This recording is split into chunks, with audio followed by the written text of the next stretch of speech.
welcome to Whole and to the Full with myself, Emma Rose. And I am Chrissy Rynveld, and we are so excited to be back. We are so excited that you are here with us. We have some special treats for you guys today. Yes, we do. And if it's the first time that you're joining us, just something to know is we're both students at Fuller Theological Seminary. I am studying to be a clinical psychologist. So I'm in my first year, just finished my first quarter, and I'm looking at trauma and spirituality. I'm so proud of you. First quarter done. And you're done with your first year. First year. It's big. Yes. Yeah. So why don't you tell everyone what you're doing? Yeah. So I am doing the Masters of Divinity, and I'm focusing on the pastoral counseling track to become a chaplain in the Army. Yay! Yes. And so we've learned a lot this quarter, and I feel like we've been talking a lot about emerging adulthood, insecure attachment, and faithing and wrestling, and we've had like over 5,000 views already on just faithing and wrestling. So I'm just so excited to see. It is insane. To share what this It is so humbling, honestly, because it's like we did not expect that. And so in a way, it just really makes me take it seriously that, you know, people are watching and you're interested, and just know that we really appreciate it, and we are honored, and we are just excited to continue today and share our treats with you. Yes. So do you want to share our first treat? Yes. So, okay. So as we said, we've been talking about secure attachments, emerging adulthood, growing, faithing, wrestling with God, all of these topics.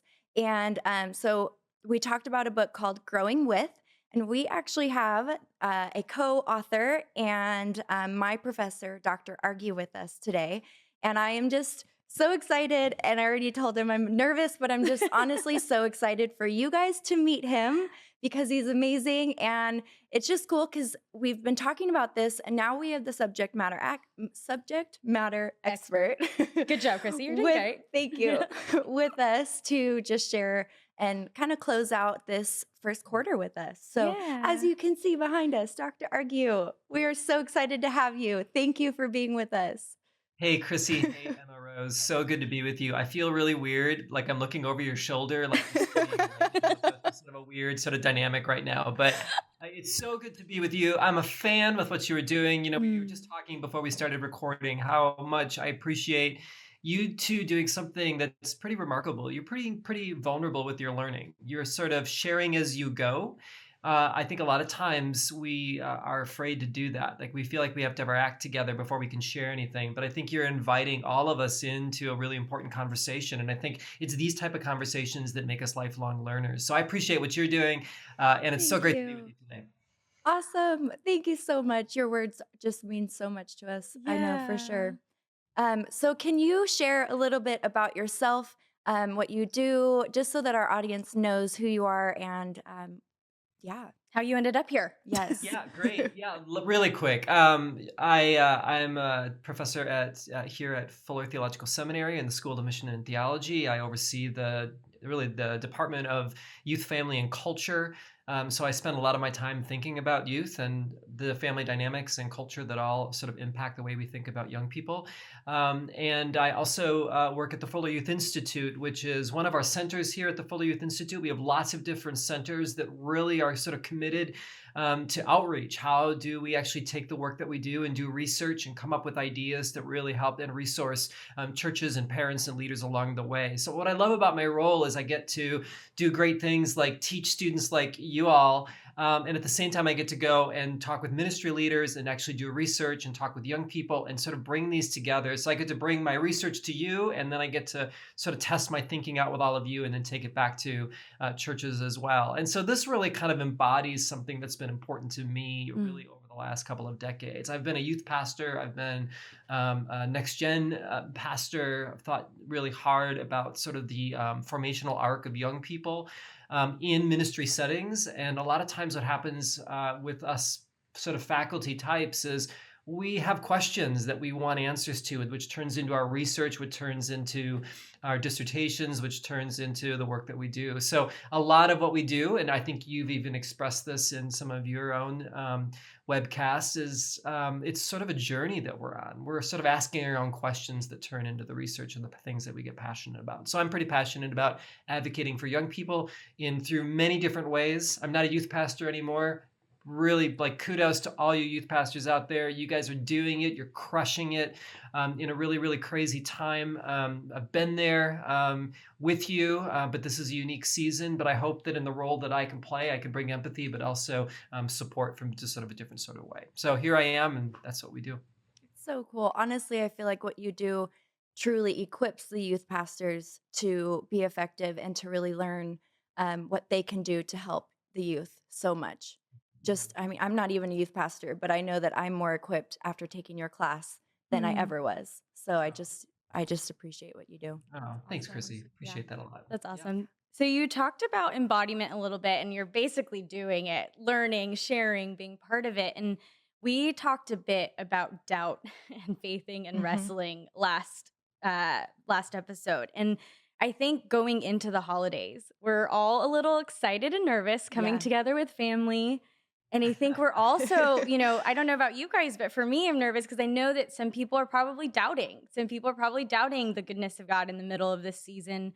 And so I'm one of the things that you said in one of your Fuller Studio videos was that sometimes we try to come up with a quick fix because it's the fear in you that creates the fear in me. And I notice that fear and I don't like it, so I want to squelch it. And so I'm just curious, like, with all of us going into the holidays and going into Christmas next week, like, is there anything that you would share with us in terms of like what we can do in those moments where we start to feel that fear and we see the doubt and we want to help someone in that space or help ourselves in that space even?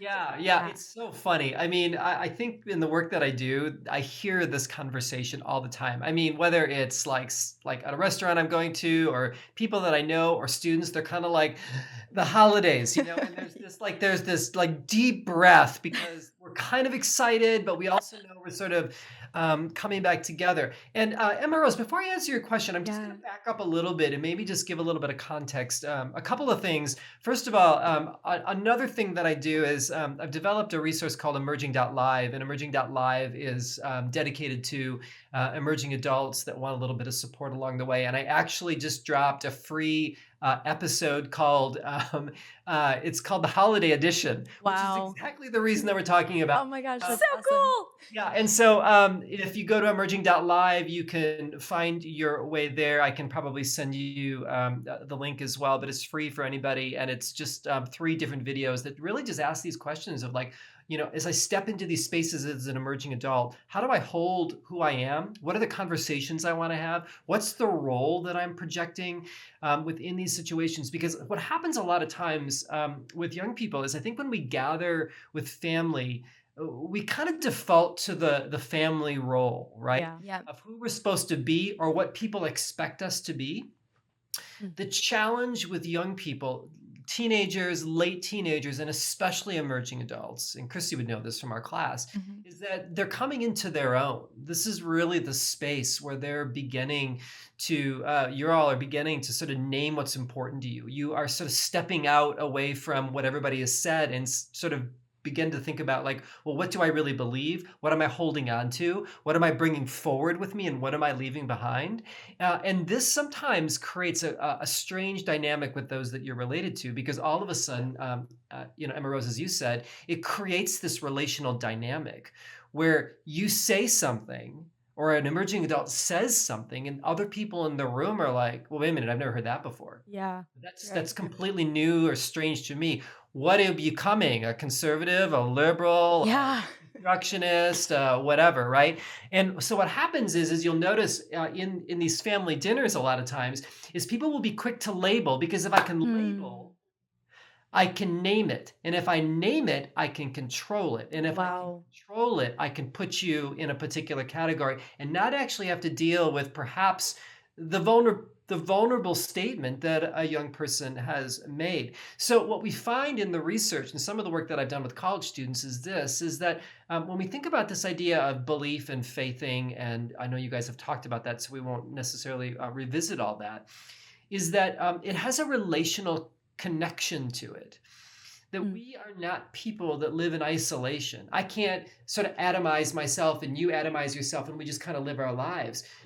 When we truly when we live a life of faithing, we express it in such a way that it actually bumps into the people that we know, love, and care for and live with, right? And as a result, we can't help but actually feel the impulse, the energy, the decisions that each of us make, which create this interesting dynamic. So what happens a lot of times is, as Chrissy and I know from my class, is sometimes people will raise a question or doubt, and in their sort of own faith journey, that makes other people really, really anxious. Yep. And so the impulse then is to quickly dismiss or answer the question or pull them back to the traditional pat answer. Yep.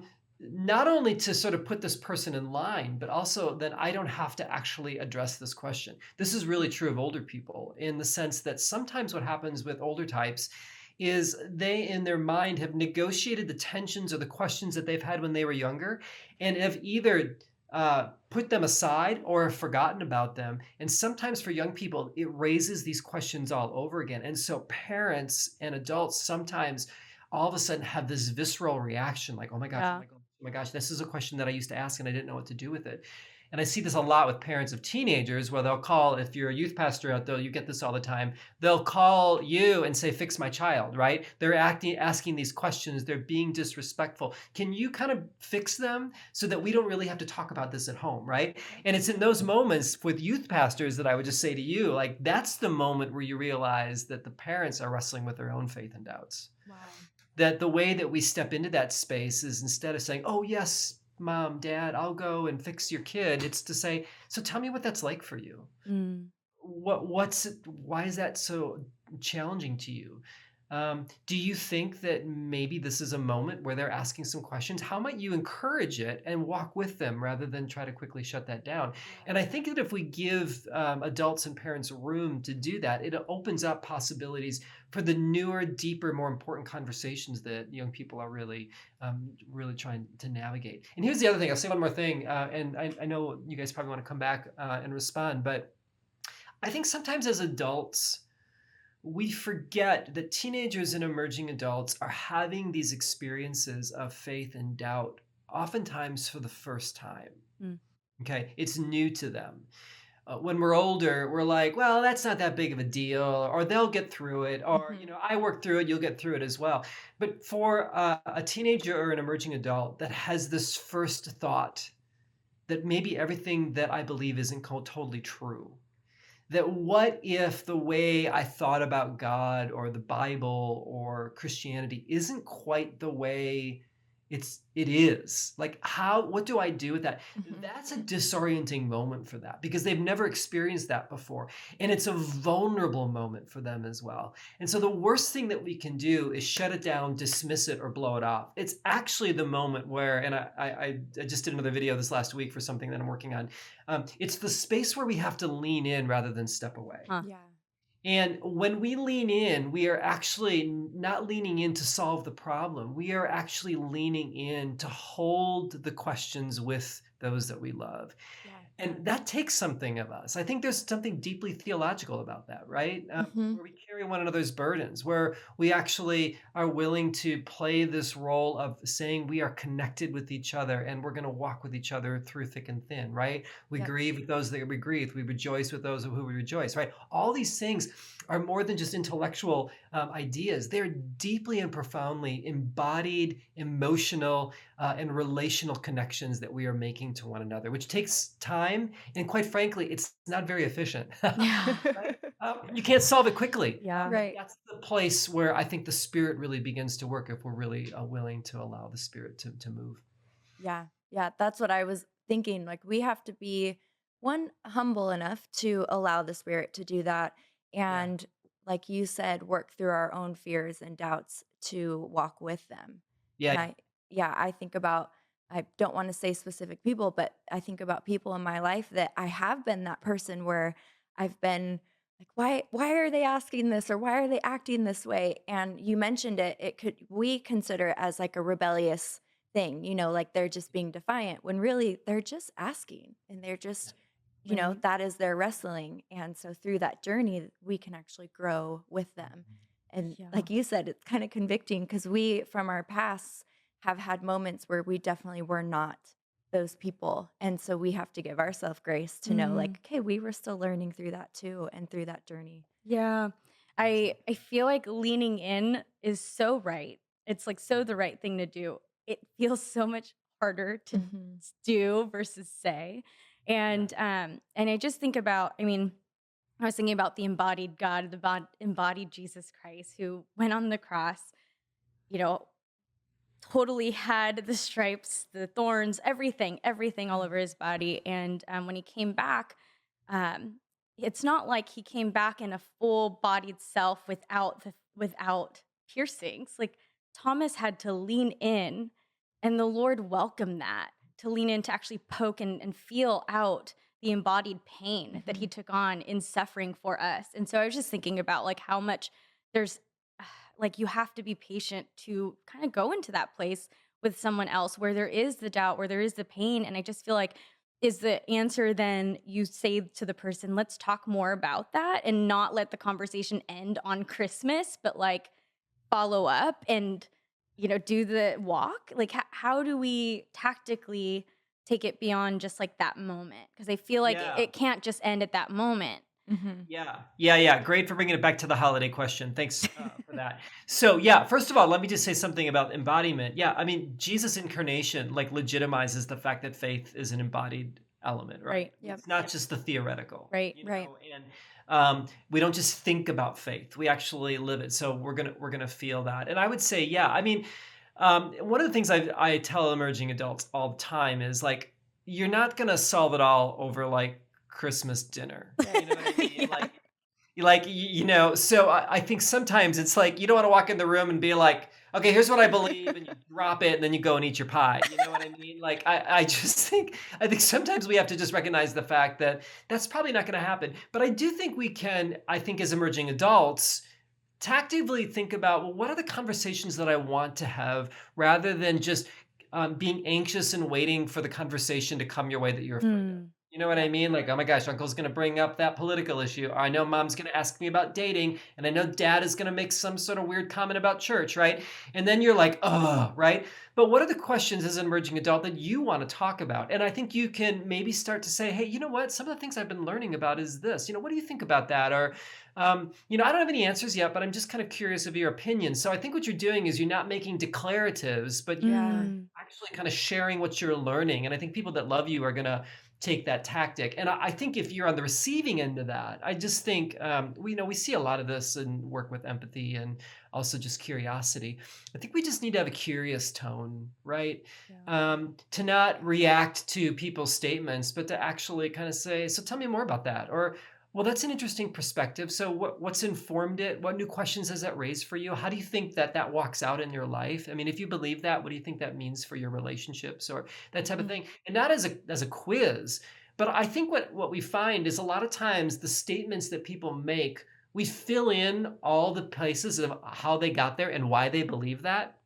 And a lot of times it's negative, right? Well, they're just believing that because they're selfish or they just don't want to deal with their stuff, rather than kind of go, oh, that's really interesting. So how did you get there? Tell me what's going on. And I think sometimes what you'll find is that it comes out of true searching or pain or curiosity or just interest, right? And I think what we can see is those are the spaces where we have an opportunity to learn more about each other rather than to solve the world's problems. And then I think what that does is if you have a good experience, then I think it does provide opportunity for follow-up sort of after the holidays. Otherwise, if it's a bad experience, we know what we all do. We kind of run to our corners and then kind of just hold it all out until we have another bad experience the next time we're all together, right? And here's what I believe. And, Chrissy knows this because I'm a bit of an optimist, but I actually think people want deeper, meaningful conversations. I actually think people want to walk away from a holiday dinner kind of going, that was all right. Yeah. That was worth it. I care about these people in my life, and maybe our lives have pulled apart for a lot of different reasons, but I still love them. I still care about them, and I actually think people want that, and I think we've conditioned ourselves to I don't know, sort of put on our armor and step into these spaces rather than really hope for something better from each other. And, and I'm speaking to myself. I mean, I have my own family things that I'm, navigating, and it happens way before the holidays. It happened in a conversation yesterday with a family member, right? So, I think that's the other part, is that I think we're almost ramping up with even pre-conversations. But, I think this generosity and this curiosity maybe is the antidote for reactive responses. And, Emma Rose, this from psychology. I mean, sort of this calibrated loop, right? Where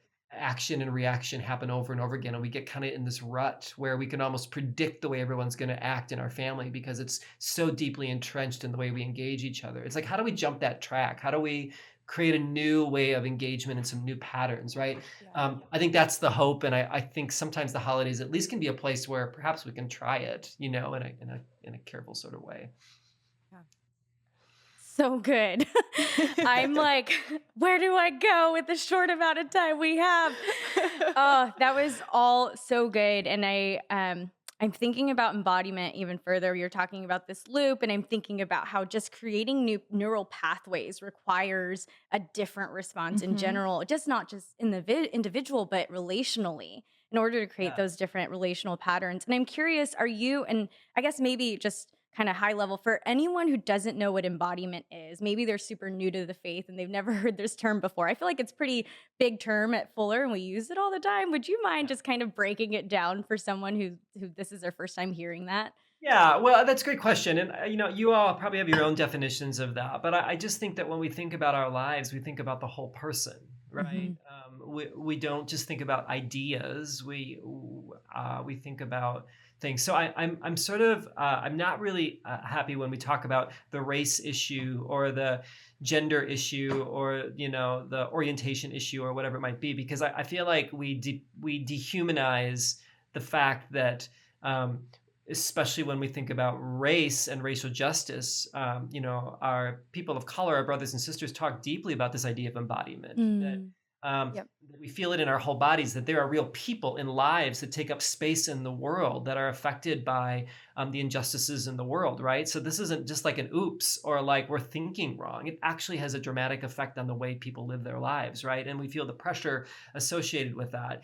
And so, I think one of the ways that we've talked about it in my class is just that in every concept that we think about, there's a face behind that concept, right? Name the person, give an example, think about who you're talking about. And I think what this does is it sort of humanizes our theology and reminds us the fact that, I mean, we see this in Jesus' ministry, right? I mean, Jesus is pretty concerned about personhood, about the real person, not just ideas. And when we think about it in that way, I think it changes our theology and it changes our discourse in every way, shape, and form. I think about it even with social media. Like, I think people say things in social media that if they actually envisioned a real person in front of them, they wouldn't say it that way. Right. And so I think if we're not careful, our public discourse can become one of just cheap shots, temper tantrums, catching people, being wrong, rather than trying to say, how are we working together to make this world a better place? Yeah.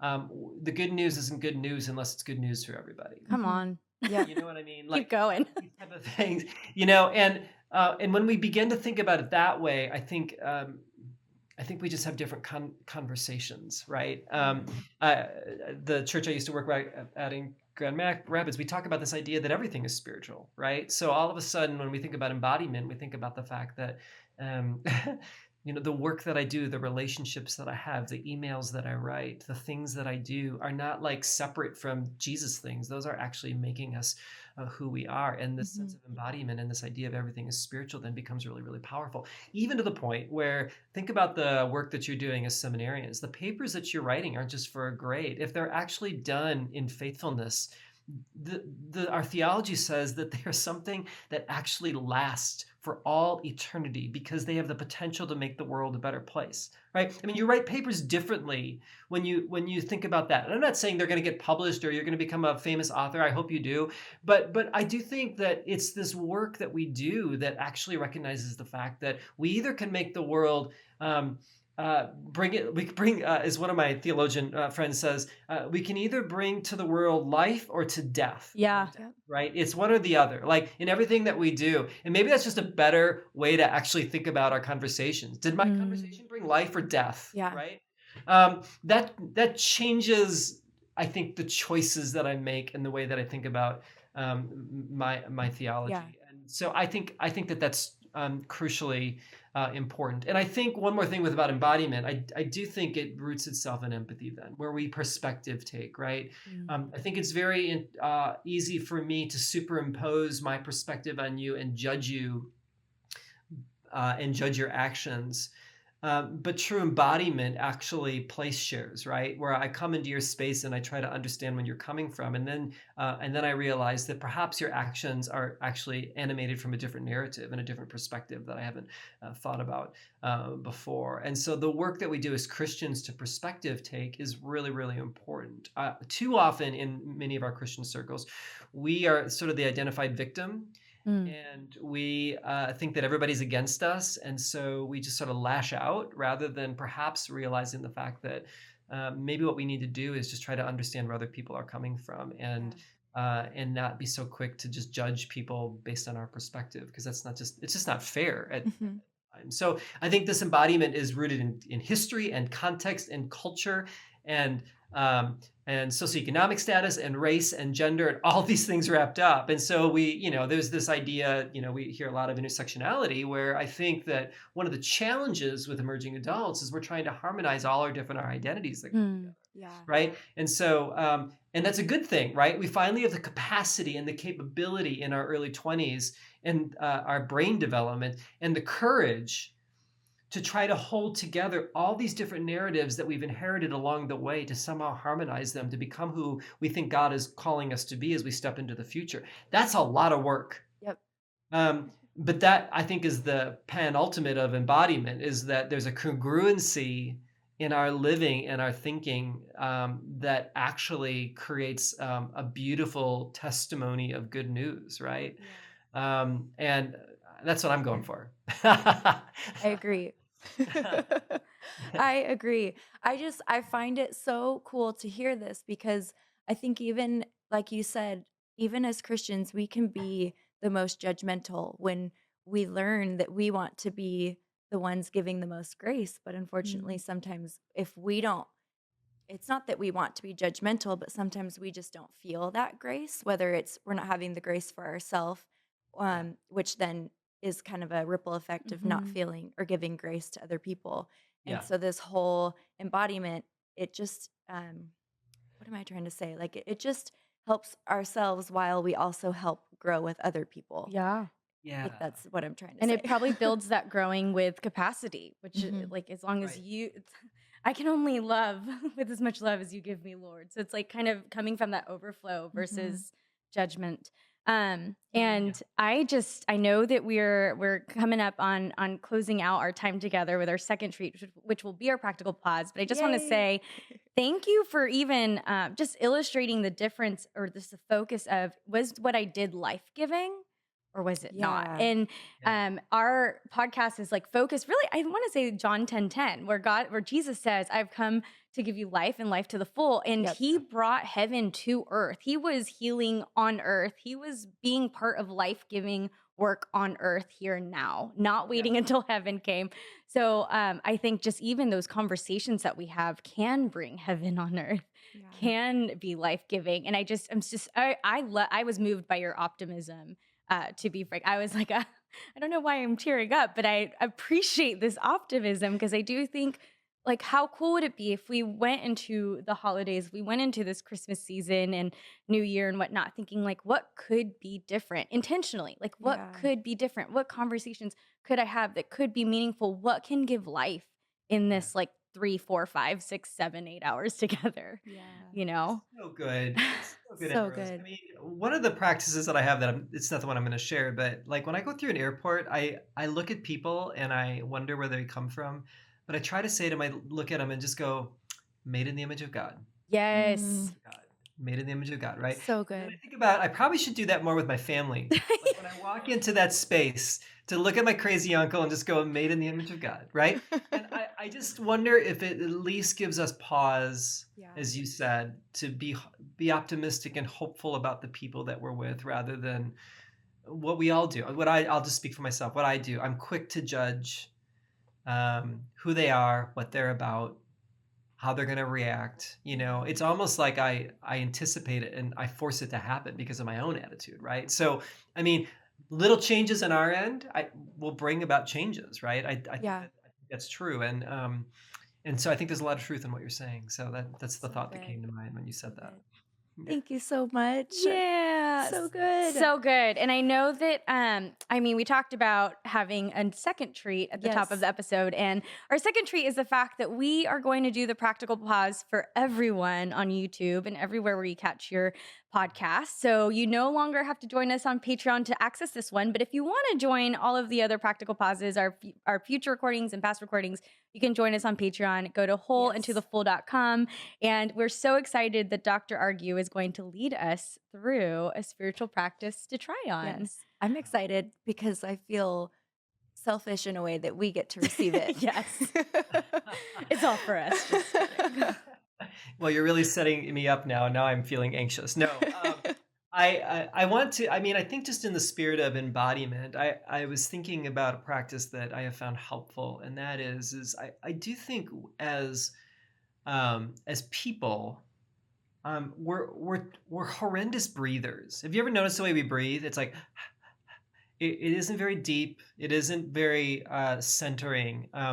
But one of the most reliable rhythms that we have as human beings is our breathing. Like we need to breathe, right? So the inhaling and the exhaling are intentional. And if we look historically, we find that there's just a lot of Christian practices regarding prayer that really focus in on that and allow us to embody our prayer rather than just think about it in our head and actually think about it in that way. So what I want to do is just lead us in this breathing exercise where we're going to inhale something and we're going to exhale something. And I'm just going to do it slowly.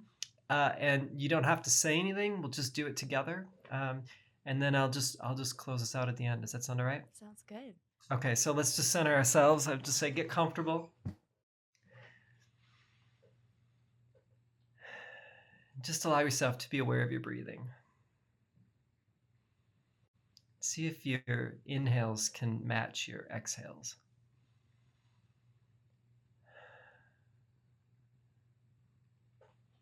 And now I'm going to ask you to begin breathing in. So get ready for that. I want you to breathe in peace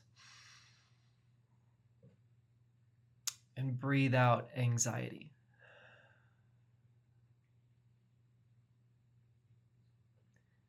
I want you to breathe in grace and breathe out guilt.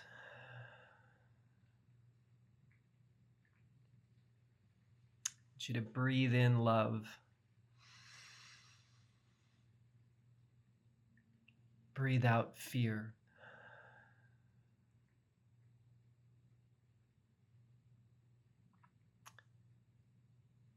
Breathe in stillness. And breathe out striving. I want you to breathe in the Holy Spirit. Breathe out the self.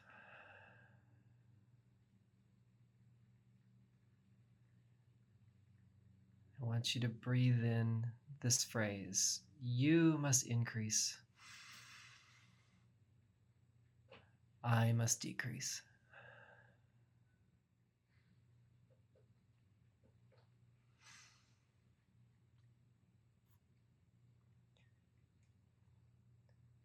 Father, Lord Jesus, Holy Spirit, we thank you that we do not have to ask you to be with us. for you promise to always be with us. Make us more aware of your presence. May we breathe in the things that you give us and have the courage to breathe out the things that hold us back, that limit our imagination, that cut off our hope.